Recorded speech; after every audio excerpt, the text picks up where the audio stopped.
In game 1, all of the attention was on Tyrese Halliburton after he knocked down another game winner. But it was Andrew Nembhard who kept the Pacers in this game for long stretches, and despite the Pacers being heavy underdogs in this series, he is the piece that can really help even the playing field. For a lot of this game, the Thunder defense was about as textbook as it comes. The Pacers, who rarely turned the ball over, had a lot of trouble against the swarming defense. Just like everyone else, the Pacers had to figure out which passing lanes were truly open. In that first half, they would create that mismatch, but the Thunder were just waiting for that pass and taking it away. But despite turning the ball over 19 times in the first half, the Pacers hung around because of their defense. Nembhard and Nesmith worked together to guard Shai Gilgeous-Alexander for most of the game. With Nembhard as the primary defender, he would force SGA downhill right into Nesmith and then switch on to Nesmith's man. By doing this, the Pacers could always keep a body in front of Shai, with Nembhard as the perimeter defender and Nesmith as the rim protector. The reason Nembhard was the perimeter defender is because he's good at avoiding fouls. As you know by now, Shai is one of the craftiest players in the league, and Nembhard knows how to really navigate that. The thing that really stood out was him just not trying to do too much. When Shai got in front of him, Nembhard has his hands up to avoid contact, Shai's got nowhere to go, and the Pacers will live with that shot. A few possessions later, Shai decides to ISO, and Nembhard rides his hip. He knows that he's gonna lean, so he pulls the chair, and that's just an incredible shot.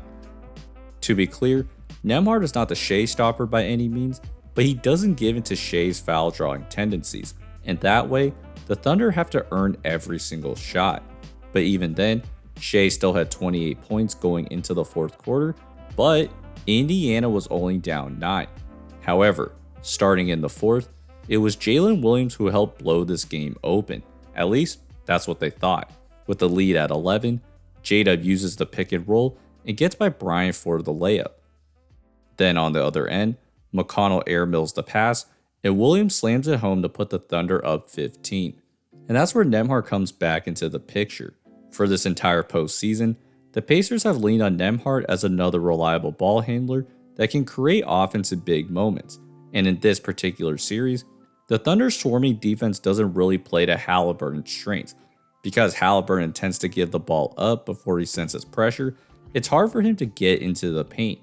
But Nembhard's strengths can really challenge that defense. The most underrated part of Nembhard's game is his really strong hands. Indiana found a lot more success when they used the dribble to get inside the paint instead of the pass. So, down 15, Nembhard drove on Caruso, protects the ball, and finishes this with the and one.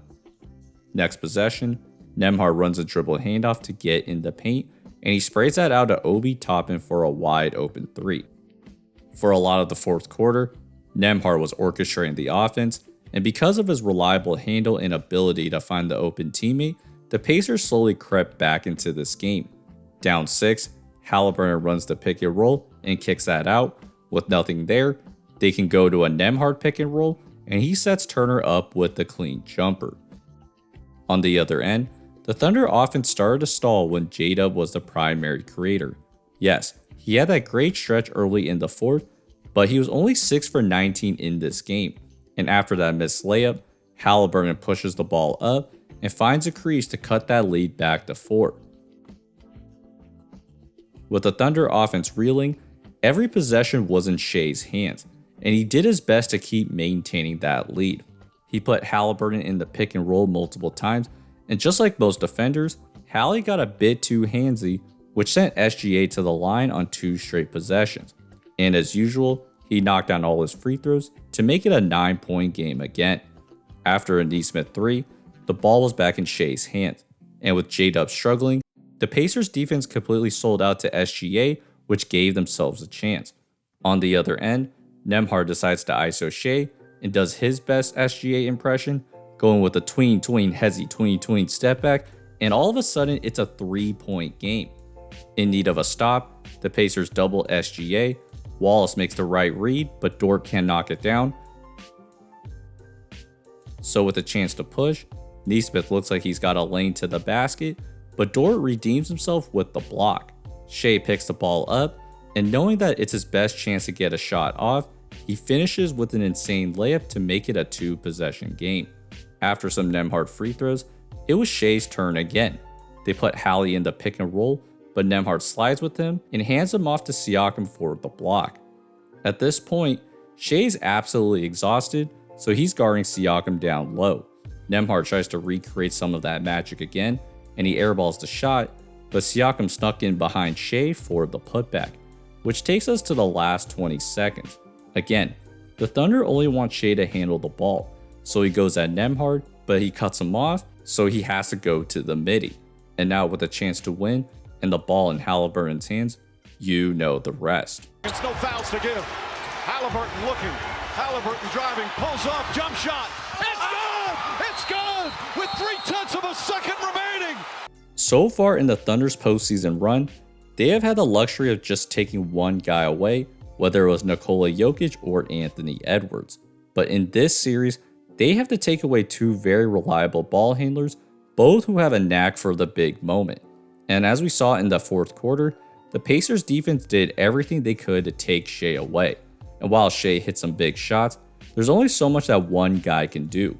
J-Dub had a big series against Minnesota, but he's been very inconsistent this postseason.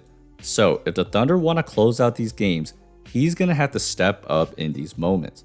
On the other hand, Nembhard gives the Pacers a really big edge because he can defend and consistently run the offense just as well as Halliburton. And that gives Indiana a real chance to win this series, which is why he's been the Pacers' second most valuable player. So, hope you guys enjoyed this video. If so, please like and subscribe. You can support me on these platforms.